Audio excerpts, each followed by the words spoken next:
萧副司令，你怎么来了？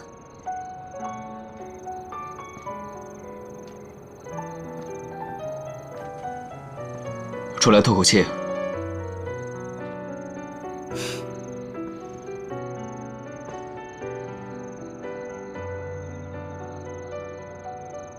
没想到，你舞跳的还真不错。你们看着是不错，都不知道我背后吃了多少苦头。你看啊，这个呢，是我在学芭蕾的时候，大脚趾不知道流了多少次血。还有这里，厚厚的一层都是茧。这个就更惨了。以前在学校演出的时候，没想到地上有玻璃渣没有扫干净，我当时一脚就踩了上去。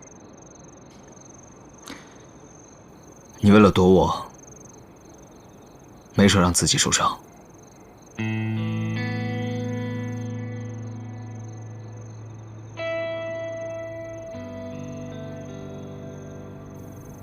萧副司令，你又来了。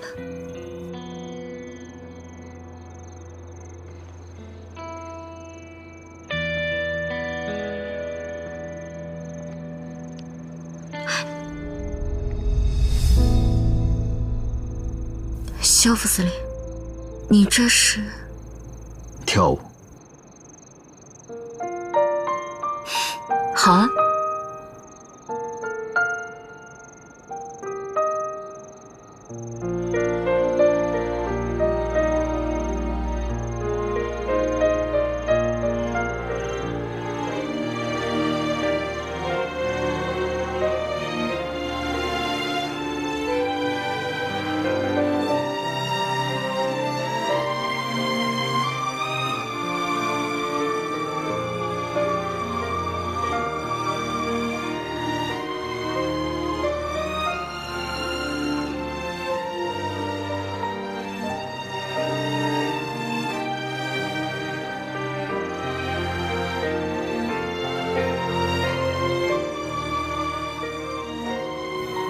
萧副司令，你真的是喝多了，该回去休息了。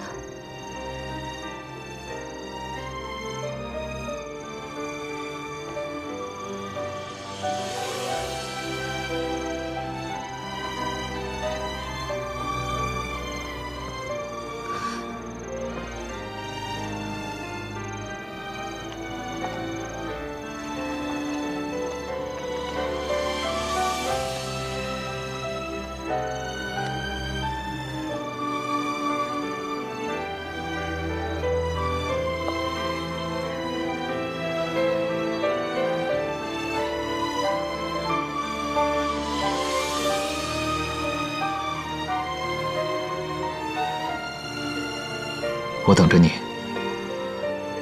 等你想好主动来找我的那一天。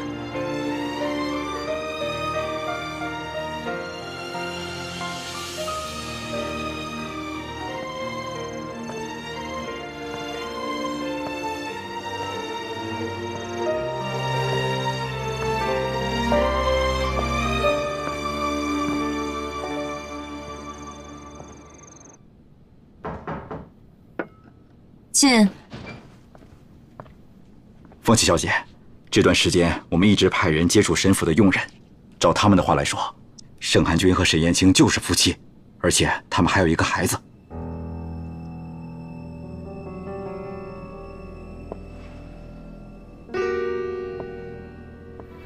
哼，莫非这真的是巧合？那咱们下一步该怎么办？我的第六感肯定没错，那个女人一定是林杭锦。继续跟踪她，我就不相信扮演另外一个人能一点破绽都没有。走吧，走，今儿可不能迟到。哎，这顿酒可不好喝啊，三哥，晚上靠你了啊！又是血战一场。怕什么？三哥酒量好。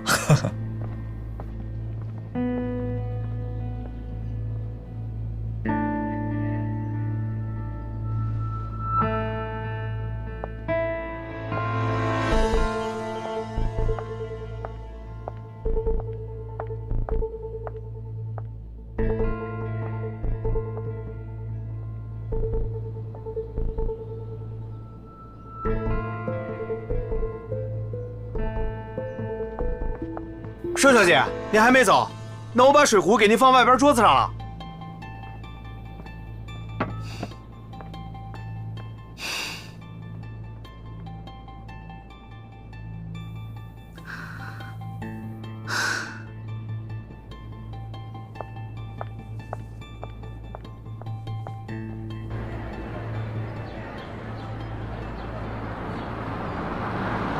停车！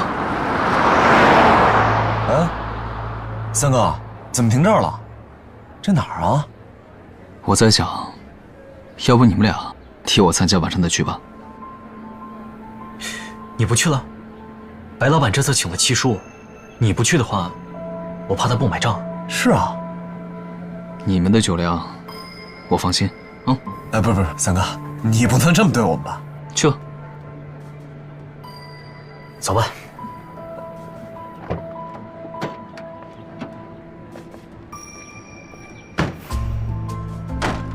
掉头回去。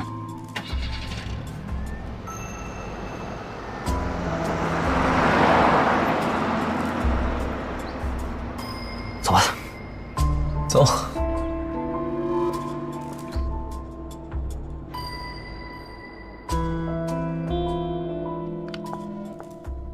下班了，走吧，走吧，走。盛小姐还没走呢。加会班。那我先走了。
盛小姐，这么晚了还没走呢？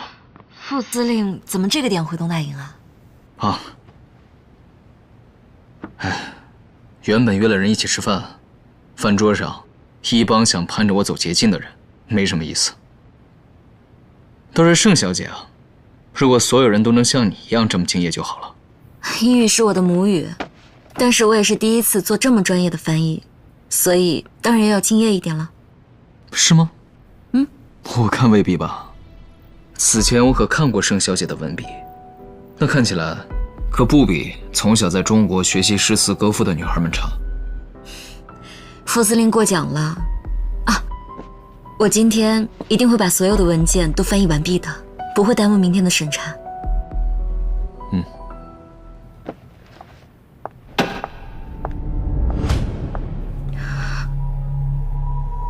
你在这儿等一下，我去看看。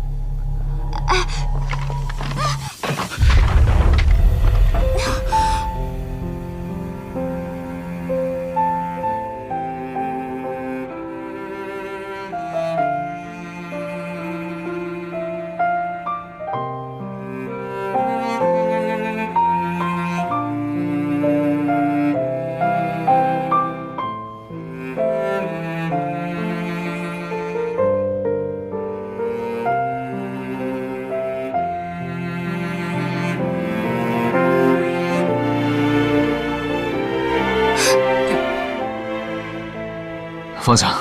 对不起，副司令。怎么回事？报告副司令，因为短路的原因，导致开关都烧了，电工正在抢修。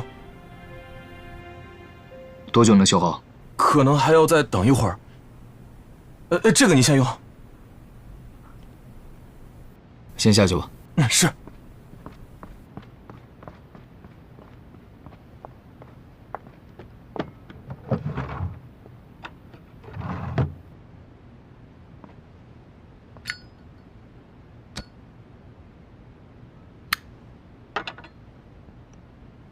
拿着，这样最起码还有点光。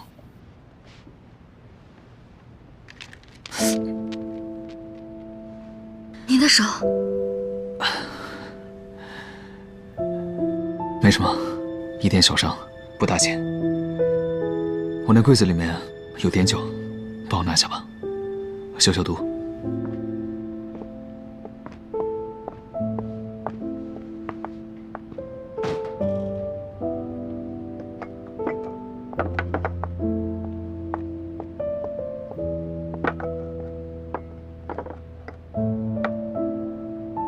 我来吧。我来吧。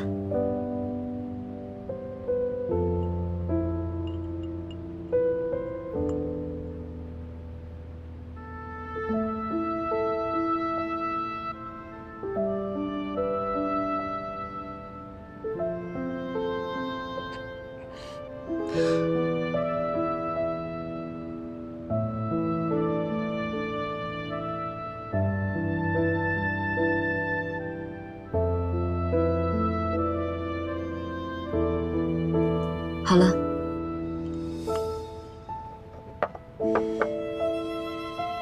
我去拿点东西包扎一下。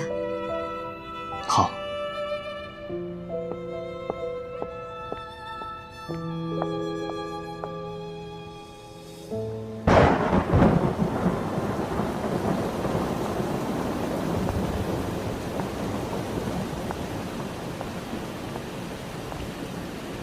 这么大的雨，我送你回去吧。走吧。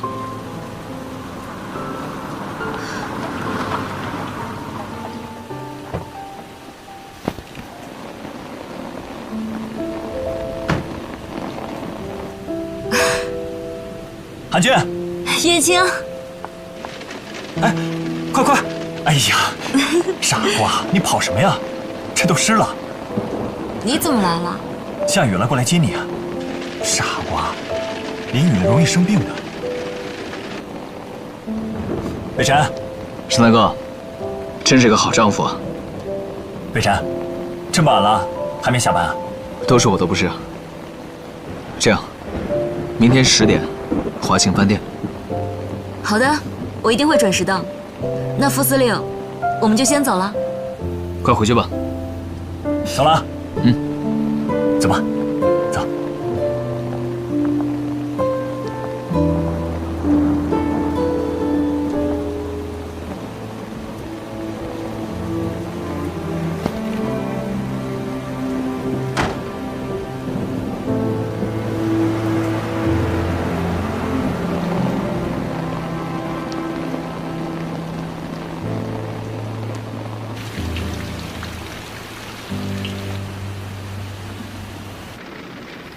情况怎么样？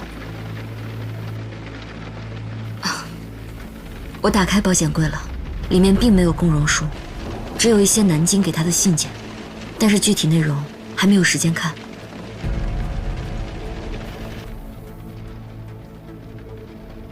不管怎么样，现在当务之急是不能让日本人控制北溪。竞标评选时间马上就要到了，我们必须在这期间拿到名单，对日本人进行部署行动。一旦等他们进入，目标太大，我们就很难再行动了。好，我会密切关注评审的环节，及时向你汇报。好，明天我会让阿良出一个港口的专题，重新把港口的战略地位和公平竞争的重要性再提一下。我会把这个时间段全国各地关于日企罢工的情况做个深度的分析，从这方面给肖北辰施压。到目前为止，入围的35家公司均已按时提交了详尽的设计方案。这次为期2周的评审会议，我们希望能从中挑选出8家，进入下一轮的阐述会。每家公司的设计方案和评审会议，日后都会在各大报刊上完整的刊登出来，接受大家的批评监督。请各位评审秉着公正公平的原则，为我们进行甄选。好，那我们开始吧。现代工业的典范，可主体位于水面以下，国内的钢材无法抵抗海水的腐蚀啊。吞吐量不到500万吨，但造价2000万，把投资花在进口材料上，是不是有点得不偿失啊？我觉得这个很有必要，主要是因为现在国内的钢材啊达不到这个要求。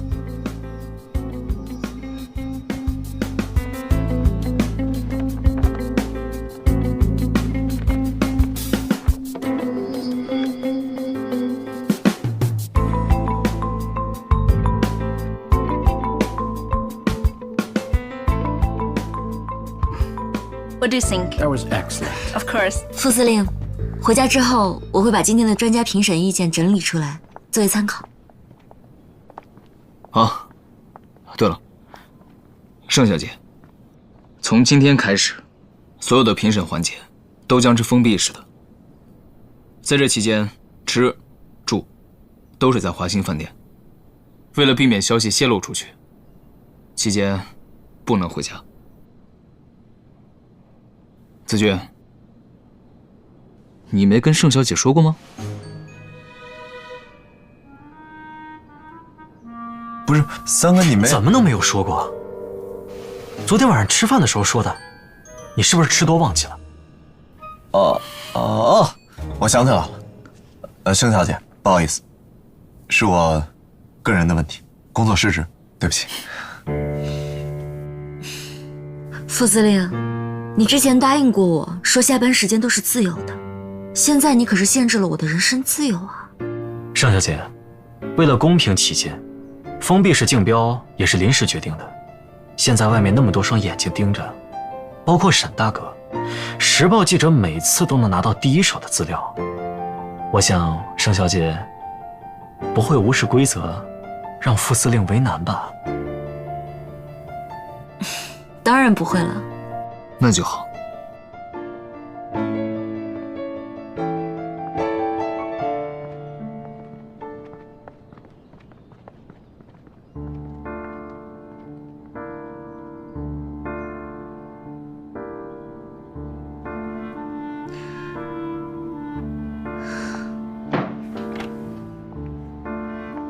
盛小姐请，这就是您的房间。酒店是24小时提供热水的。哦，这边是起居室，会有人专门为您提供服务。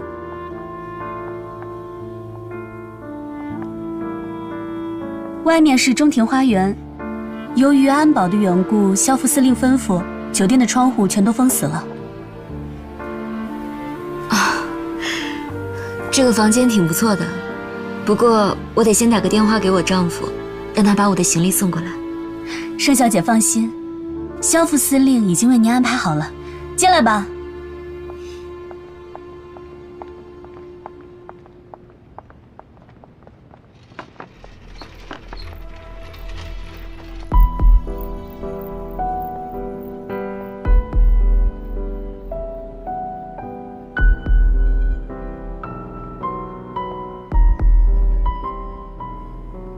怎么样，盛小姐满意我的安排吗？副司令真是细心，我正打算去定制几件旗袍呢。好，这几件是从给我太太做定制的店里挑选的，颜色、款式都是按照她的喜好来的，能够让你满意，我很欣慰。不过我平时还是喜欢穿洋装，舒适自在一点。时间仓促，我临时准备了这些。不过我会把盛小姐的喜好全都记下来，让他们去准备。副司令真是细心周到啊！我这么做，只为了让盛小姐免去杂物，专心工作。还望在评审会期间，盛小姐将所有评审报告整理完毕交付于我。当然，也包括今日的。那看来我是恭敬不如从命了。不过副司令，再怎么样我也得打个电话给我的丈夫和孩子，跟他们说明一下情况吧。沈大哥那边我已经交代过了，他很理解，并且支持我们的封闭式评审流程。如果你有任何需求，我的房间就在你旁边，随时侍候。谢谢老板。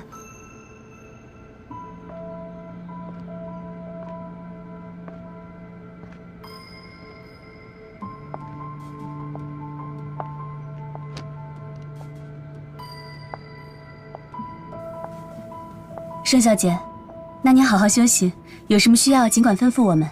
哦，对了，我睡前有喝点小酒、听听音乐的习惯，可以在我房间放一台唱片机吗？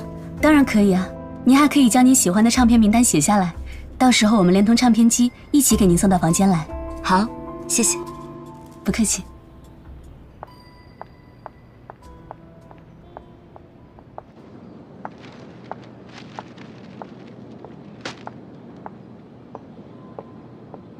司令，怎么样啊？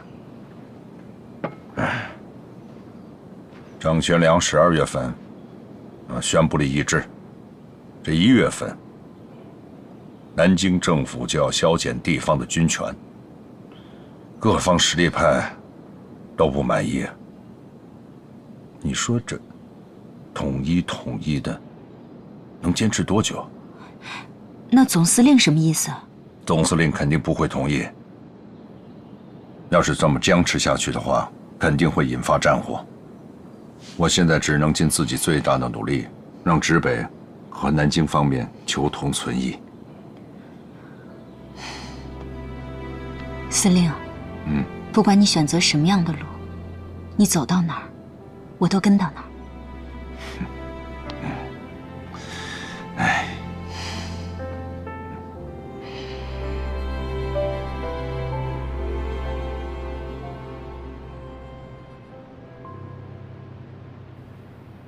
我们必须在这之前拿到名单，对日本进行部署行动。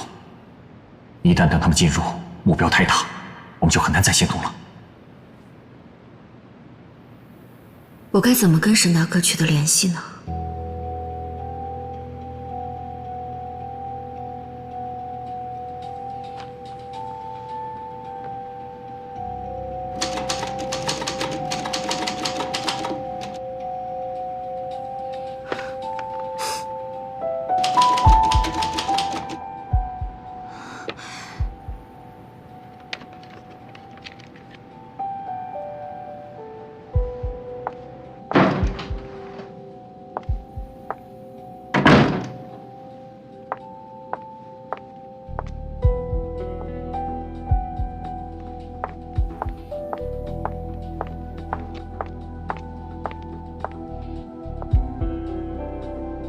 副司令，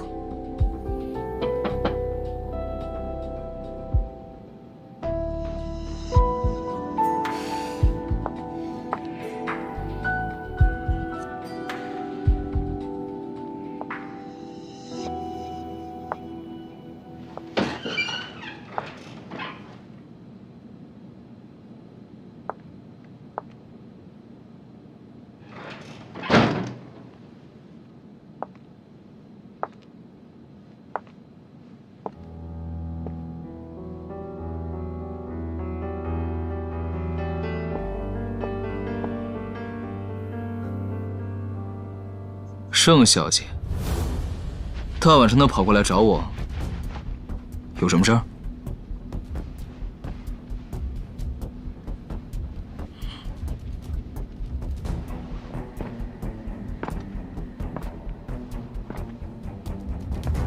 盛小姐，这是脸红了吗？看起来盛小姐并不像传说中的那样，像西方女孩一样开放。副司令，你倒是比我想象中的要开放很多。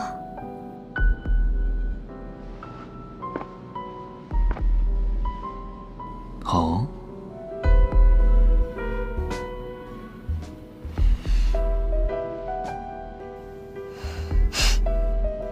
其实我想提醒副司令，要是有人偷拍下我们现在这幅画面，恐怕明天北新的报纸头条就是北新港评审阶段萧副司令和女秘书的桃色绯闻了。这是北新，现在还没有人有这个胆子。要不，你试试？副司令可真会说笑。我很尊重我的婚姻，更是尊重我的工作。我来就是想提醒副司令，你送过来的打字机是坏的，当务之急还烦请您送一台新的过来，不然我可不能保证完成今天的工作。那是自然。盛小姐，你放心，我收拾好就差人给你送过去。有劳了。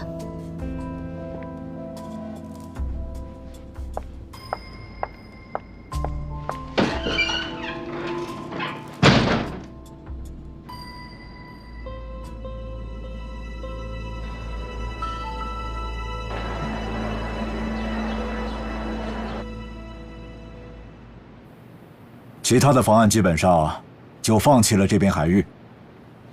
大和商会的方案是以两山对峙形成的狭小区域为出海口，缩短了通向朝鲜的航线，增强了隐蔽性和防风性。我们再来看一下这个东面和西面。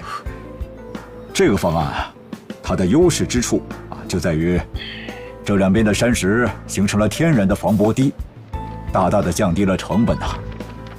这是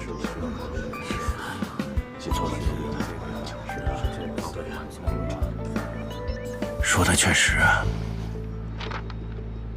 我倒是和大家有一些不同的意见，不知道大家考虑到没有航道的淤塞问题。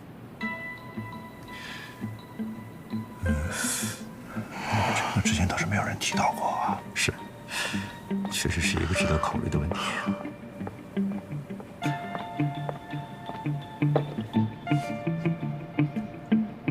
大和商会的提案选择这一段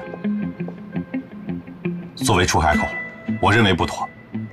它的两侧是山石，容易引起风化松动，万一导致滑坡，就会造成安全问题。就算没有造成危险，可是砂石入港，长此以往，必然淤积。航道淤塞可以通过疏通治理，山石松动我们可以加固防范吧，是吧？是啊。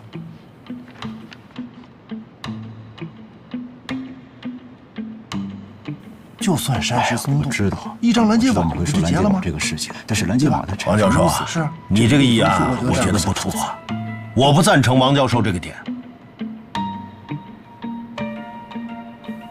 你觉得怎么样啊？来，你看这个地方都设计不合理的。你看这儿，我还是同意这个方案。这完全行不通啊！那看来各位对大和商会的方案颇有争议，那我们先看下一个吧。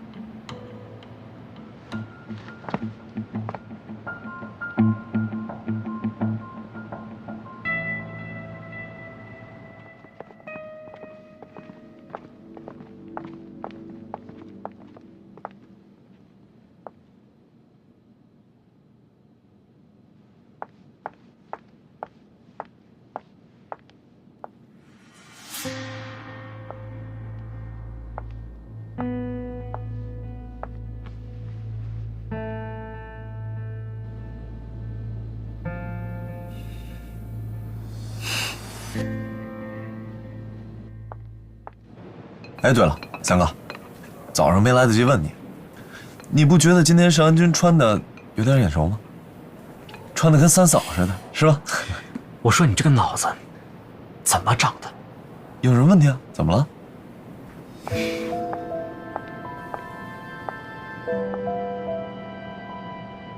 说曹操，曹操就到了。你好。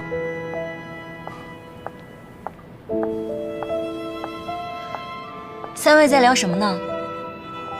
我可以坐在这儿吗？当然，有家人相伴是我们的荣幸，请。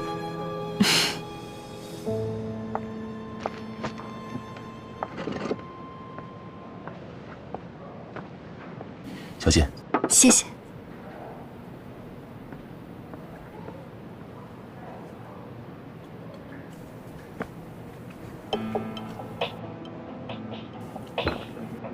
你手怎么了？啊，没什么，就是房间背阴，然后又挨着花园，我就长湿疹了。我差人给你拿点药过去吧。不用了，药膏对我不太管用，我一会儿到回廊晒晒太阳就好。那这样，我房间旁边有一间朝阳的，一会儿你搬过去。那就谢谢副司令了。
佐藤阁下，我们的人一直盯着华兴饭店，发现莫伟义悄悄去了一趟北新地质研究所。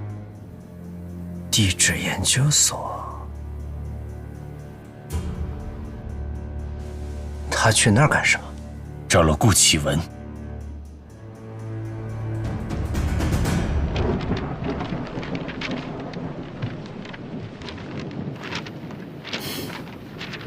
行，咱今儿就先到这儿，啊，好，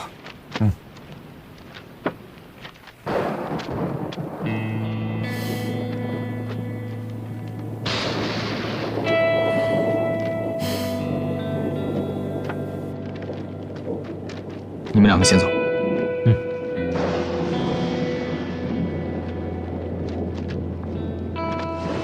走吧。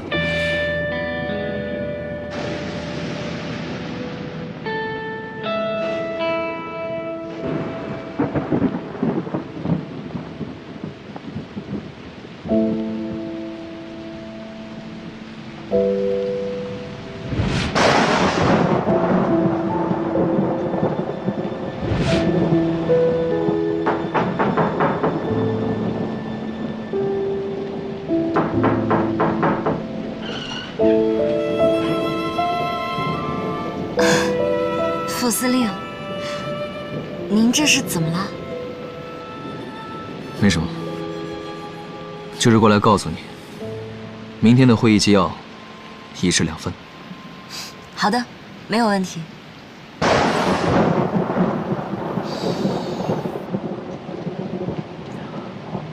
这么大雷声不怕吗？打雷有什么好怕的？副司令真是过分细致了。啊，我看酒柜里有几支酒不错，挂你账上了。盛小姐自便，但明天还有工作，适当饮酒。遵命。早点休息吧。晚安，副司令。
副司令，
经理，经理。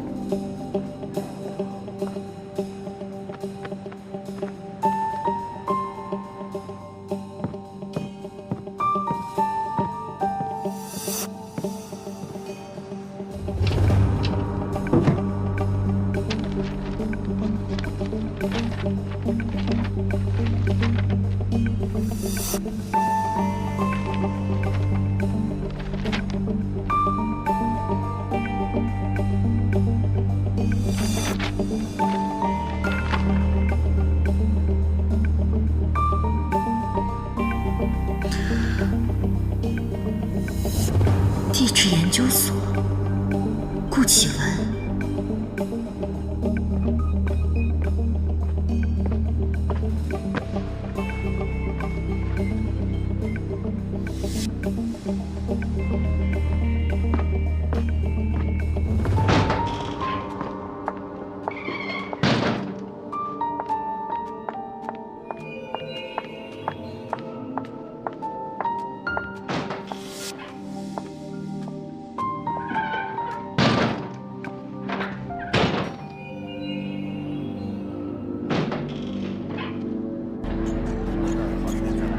慢走啊，两位。都说他们家蛋糕挺好吃的。慢走啊。哎。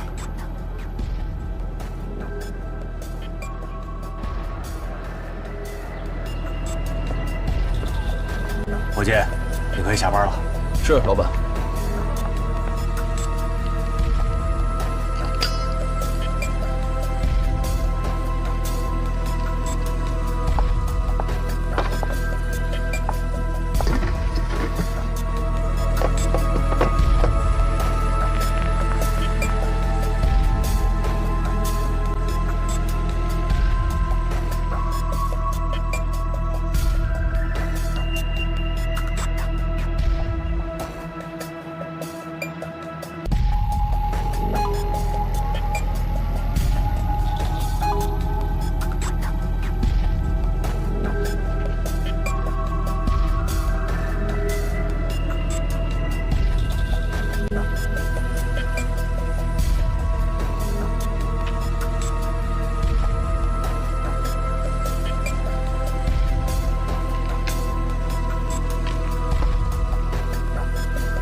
进。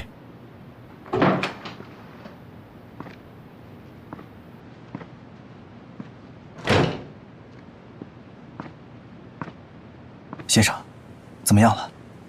情况对我们很不利吗？现在还不能确定，但是从韩军传递的消息来看，这个顾教授应该是关键，但是是敌是友还无法分辨。这样，阿良，你带一个兄弟去地质研究所盯住这个顾教授，有什么情况见机行事。好，去吧。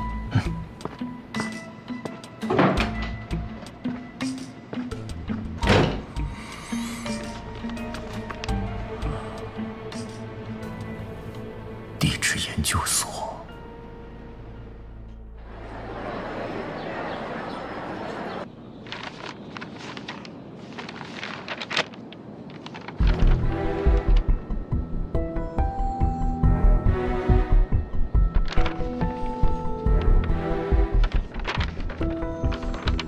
这怎么回事？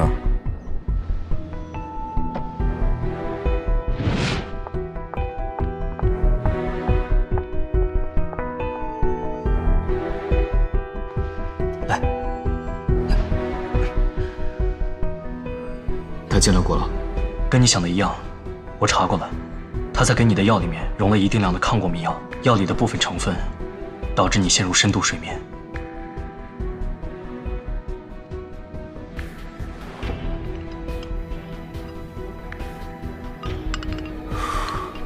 三哥，你明知道他有问题，为什么还要喝他给你的药？既然是做戏，就演得像一点。那你觉得他什么时候会行动？再等等吧，他接下来必定会有所动作。对了，盛昌呢？他来了吗？来了，你放心吧。我都已经安排好了。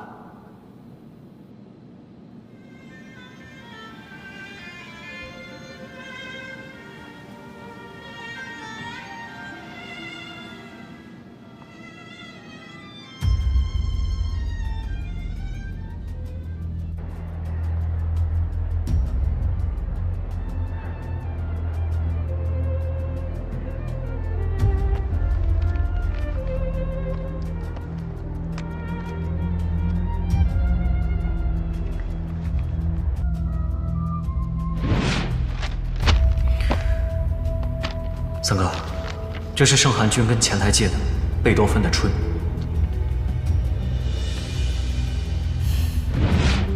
真厉害啊！这盛小姐一点也不简单。三哥，她的背后到底有什么目的啊？现在种种迹象都证明了沈燕青夫妇的目的不单纯。三哥，你还把她当成三嫂吗？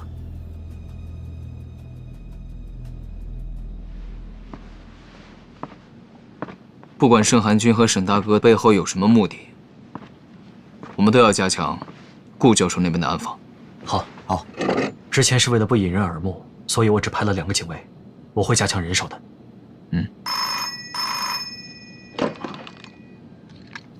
喂，副司令，顾教授心脏病发，已经送往集合医院。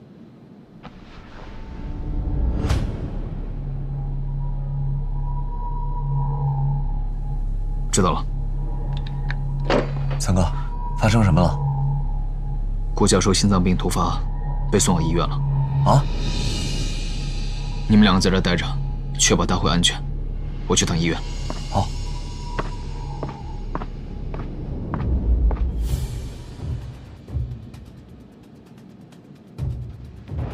按时吃药，有不舒服的及时和我说。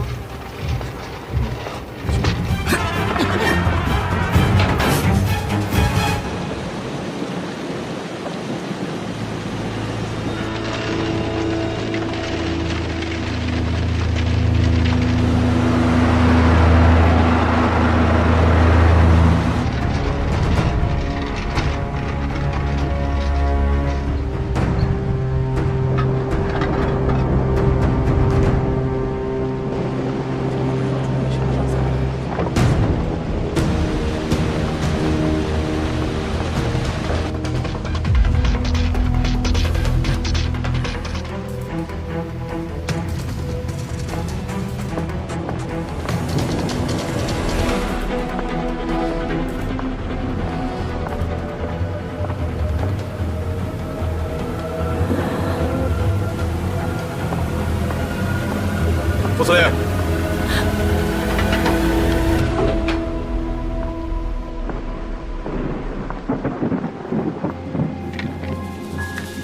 肖副司令。听说顾教授4点钟醒来过一回，是吗？啊。后来还醒过吗？6点钟醒过一次，醒来顾教授还能说几句话，后来又睡了过去。检查出病因了吗？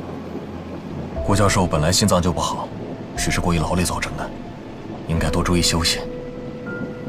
好，既然如此，那有劳医生了。他现在病情尚未稳定，还请医生竭尽全力让顾教授快点恢复起来。肖副司令放心，这本来就是我们的职责。好，谢谢。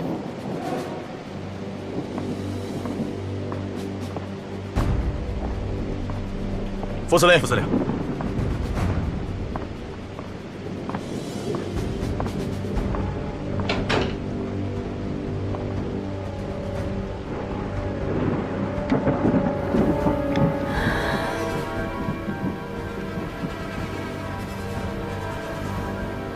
你不是？副司令，你们4个也守在这儿。是。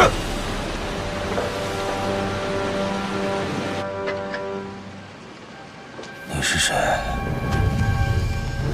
你要干嘛？我是来取你性命的人。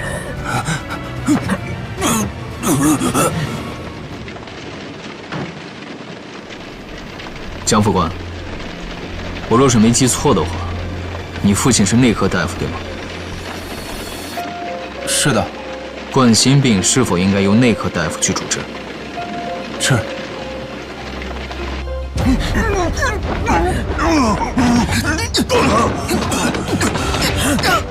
人？站住！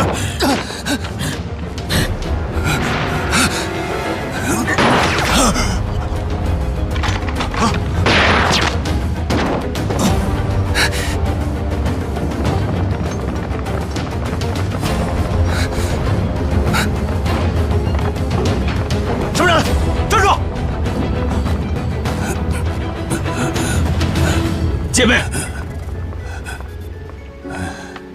顾教授，那医生要杀我，是我失职。副司令，现场已经勘查过了，除了这个假冒的医生，还有汪大夫昏迷，没有其他的伤亡。警卫进来时他就已经断气了，那个救了顾教授的人也翻船跑了。我们追出去，也没有发现他的踪影。加强戒备。是。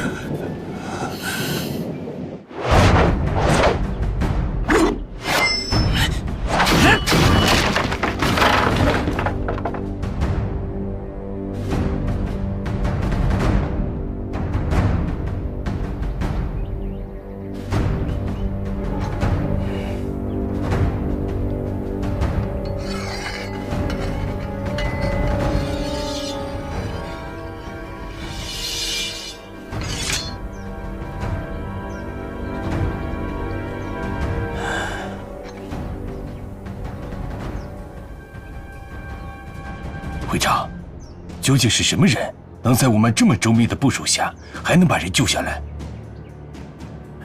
？3天前，外务省情报科发来一封密电，称有一个代号叫候鸟的中共地下党高层，已经秘密地潜入了北信。中共候鸟，是时候启动铜雀了。嘿。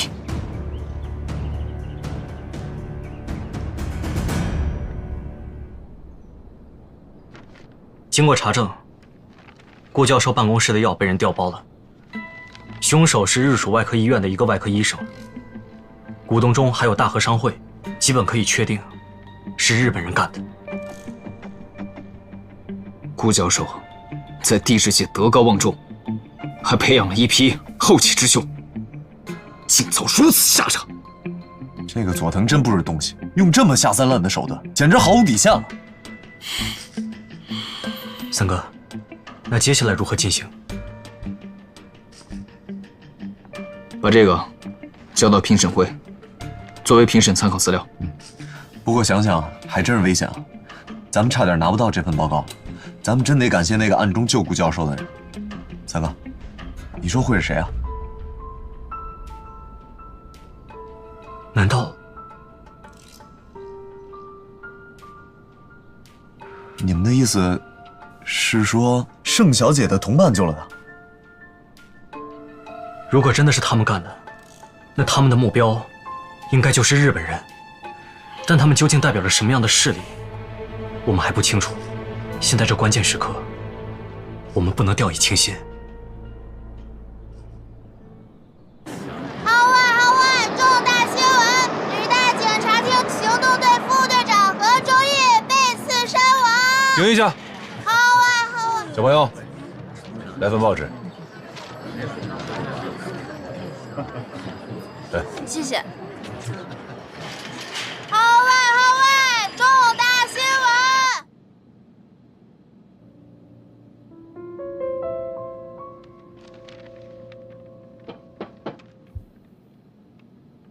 谁啊？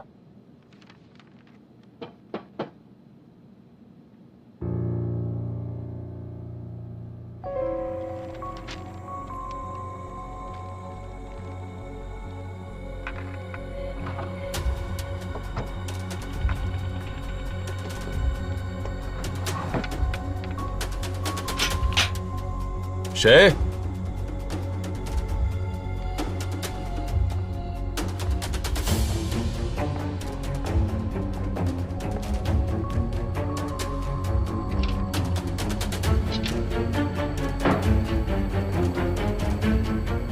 请问您找谁？我找丁先生。子正，勇哥，你可回来了！来，快进屋，快进屋。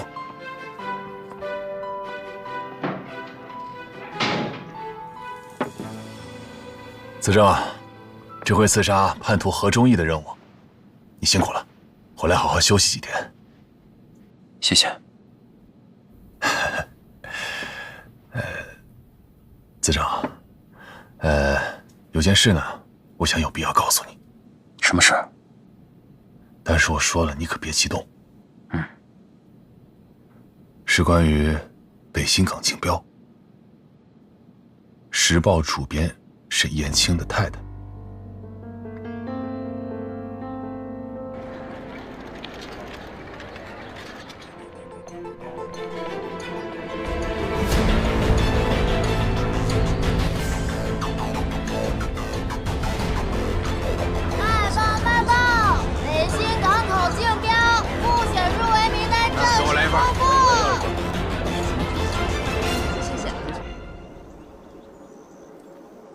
爹，今日入选的8家公司，在复议之后，我们会经评审团评审，给出最终的决定。好啊，其实啊，不管谁入选了，只要能够繁荣经济，本着对北新造福的这个宗旨就行了。可我怎么听说最近各派联合起来，要求和南京政府谈判，准备共同抵制裁军。如果真要是削权裁军的话，这自治就是名存实亡。你好好想想，各地的大小司令们哪个会心甘情愿？万一中央政府来硬的怎么办？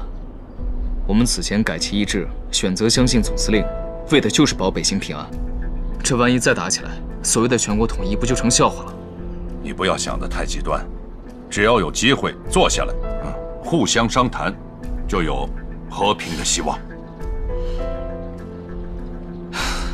但愿如此吧。司令，司令，这外边风大，站久了得披件衣服。嗨，我呀没什么事儿，就跟这个北辰小聊一会儿。好。老三刚回来，你就拉着他聊军务。哎，来，老三，外面待了半个月，饮食肯定也不精细，把这花椒鸡汤喝了。谢谢亲。司令，你也喝一盅。哎，对了，我来。你不是要去什么薛太太那边打牌去吗？怎么还没走啊？别提了，是薛太太约的我，刚刚临时来电话说要陪他家那位去应酬。哦，什么人呢？面这么大，牌都不打了。说是欧洲游记作者团的人。哦，对了，说那个带队的老师是圣保罗女校的教师，听说教过很多贵族女子呢。哦，来，趁热喝吧。好。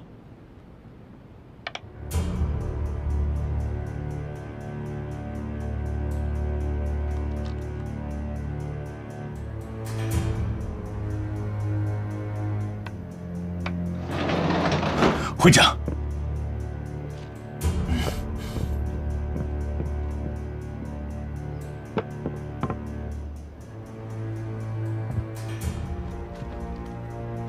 会长，如你所料，我们的方案没有入围。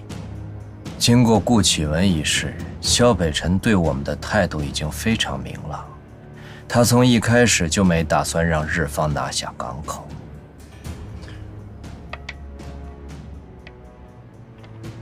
佐藤会长，好棋法呀！走一看三，看来萧北辰那边，您还是有别的筹划呀。萧北辰他自以为聪明，却不知从一开始便落入了会长的布局。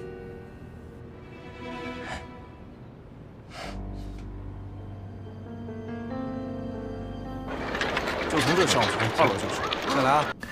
这么看来，萧家跟日本人并非合作关系，也未将港口的修建权私自相授。我会跟上级汇报的。就北辰最近的表现来看，我觉得他的骨子里对日本人还是很有敌意的，只不过因为他的身份和出生环境的桎梏，他并没有革命意识。这跟杜恒同志跟我们汇报的情况还是一致的。那这就说明他可能是我们可以争取的对象。对，上级要求我们协助韩氏拿下港口。如果战争爆发，掌握港口就等于掌握了很大的制动权。这个任务很艰巨，我们只能成功，不能失败。我会在时报上发表韩氏即将和海参崴、东方港这2个俄罗斯最大的港口合作的消息。现在技术、资金、经验，韩氏都有绝对的优势。如果这样到最后，中标方还落在他人手里，那这件事就很有蹊跷了。但是以佐藤对顾教授的不择手段来看，他对港口是势在必得。我担心不到最后一刻他不会轻易放手，所以我们还是不能掉以轻心。放心吧，我会让丁先生死死地盯住佐藤。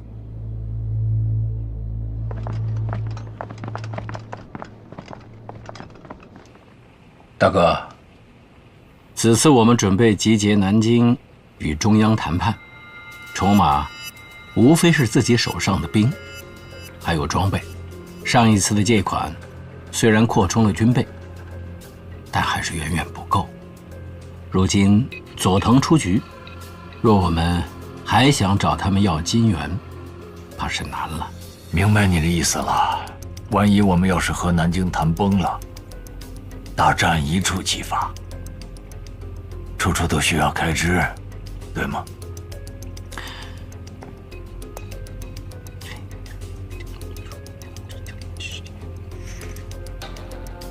直接跟日本人签共荣书。是的，对方早已表明诚意，只要我们能达成长期合作，日方承诺将定期汇款，保证您无论扩军还是购买军备，均无后顾之忧。可是敬雄啊，这……哎呀，大哥，此事关系存亡利害，您真的不必顾虑那么多呀。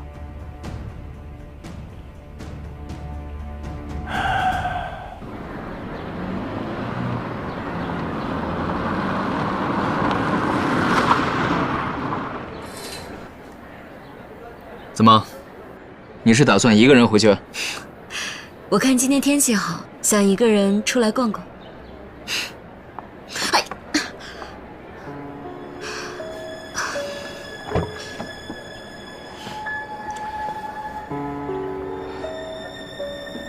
还是我送你吧。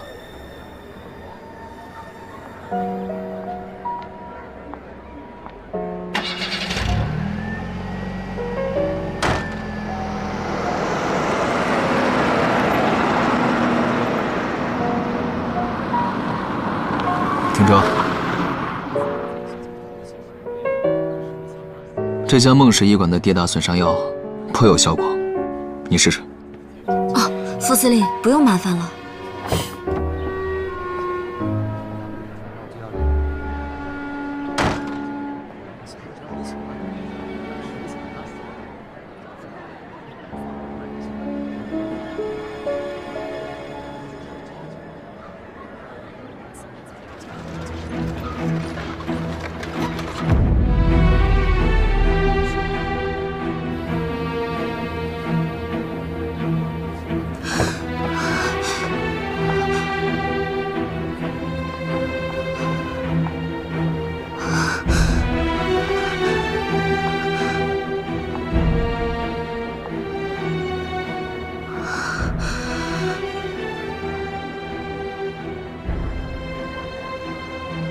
拿好了，谢谢。这好，我想吃。行，走吧。再来啊，盛小姐，怎么从车上下来了？哦，我看到这儿有卖糖人的，想着给客儿带回去一个。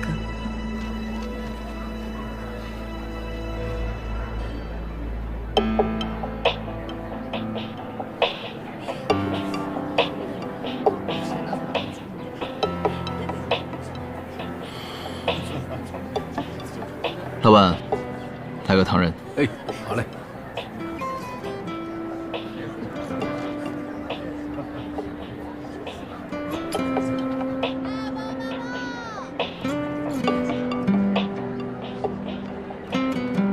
萧副司令，没想到在这儿都能碰到你。没想到，竟然在这儿碰到了穆先生。啊，副司令，您不介绍一下吗？这位是……我简单介绍一下，这位是盛天集团的继承人盛寒君女士。这位穆先生是我太太生前认识的人。你好，穆先生。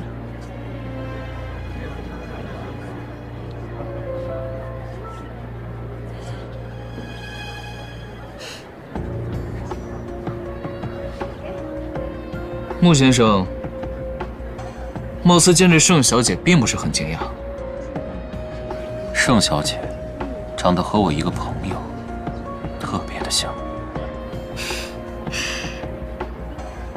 这是我到北京之后专属的问候，不过没关系，我也已经习惯了。天儿不早了，我送你回去吧。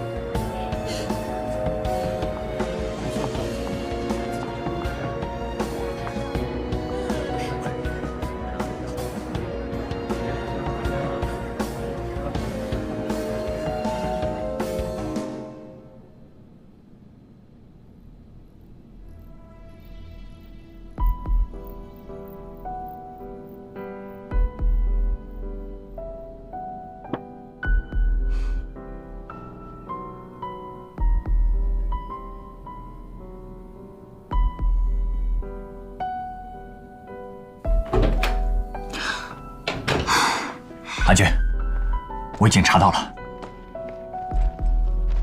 你看，5年前穆子正落水，所有人都以为他罹难了，但没想到被别人救了。后来他回到北信之后，听到你在火灾里丧生的消息，自己消沉了很长一段时间。目前在青年会里面负责潜伏暗访工作。不管怎么样，知道他还活着，我就已经很欣慰了。你有打算跟穆子成相认吗？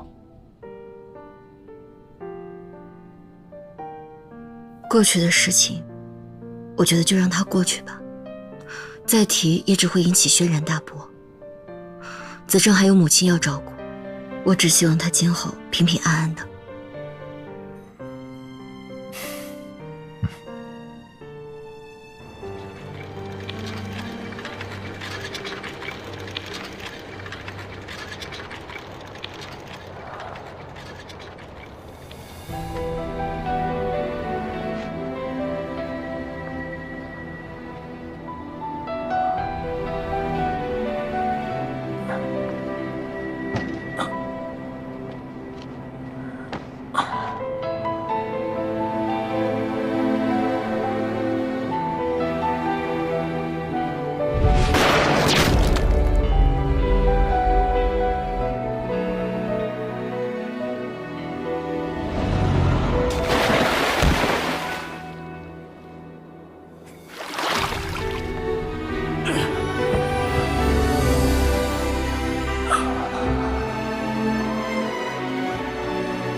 有一个消息我不能瞒你，杭景是逃离了小府，但是后来在客栈的失火中身亡了。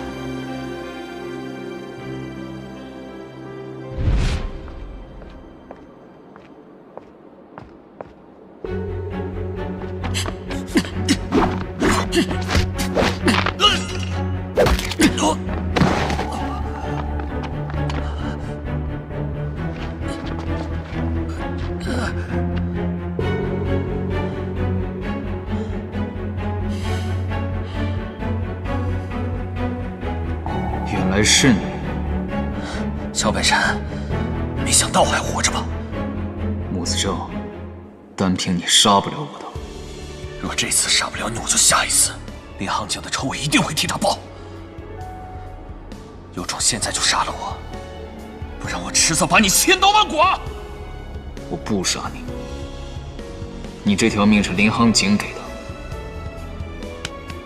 好好活着，否则日后没法找我报仇。